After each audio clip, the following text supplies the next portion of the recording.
Creative ಕಾಲೇಜಲ್ಲಿ ನಮ್ಮ day ಶುರು ಆಗೋದು ಹೇಗೆ ಅಂದರೆ ಯೋಗದಿಂದ 20 ಮಿನಿಟ್ಸ್ ಯೋಗದಿಂದ ನಾವು ಇಡೀ ಡೇ ಫ್ರೆಶ್ ಆಗಿರ್ತೀವಿ. ಯೋಗ ಮಾಡ್ದಲೇ ನೀವು ಡೈರೆಕ್ಟಾಗಿ ಸ್ಟಡಿ ಹಾಲಿಗೆ ಹೋದರೆ ನಿಜವಾಗ್ಲೂ ನಿದ್ದೆ ಬರುತ್ತೆ. ಬಿಕಾಸ್ 5 ಗಂಟೆಗೆ ಹೇಳೋದ್ರಿಂದ ನೀವು ಸಡನ್ನಾಗಿ ನೀವು ಹೋಗೋದ್ರಿಂದ ನಿಮಗೆ ನಿದ್ದೆ ಬರುತ್ತೆ. ಬಟ್ ಯೋಗ ಮಾಡಿಸಿ ಹೋಗೋದ್ರಿಂದ ನಿಮಗೆ ಒಂದು ಫ್ರೆಶ್ ಸಿಗುತ್ತೆ. ಮತ್ತು ಅವರು ಹೇಳಿಸೋ ಪ್ರೇಯರು ನಿಮಗೆ ಒಂದು ಪಾಸಿಟಿವ್ ಎನರ್ಜಿ ಕೊಡುತ್ತೆ.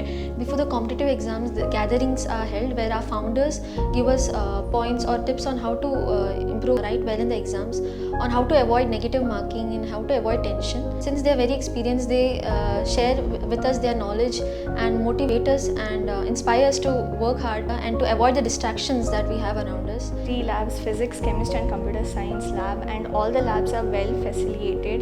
Computer lab is very developed, all types of we have many programs to do, so it's very easy for us with the developed computers they provide.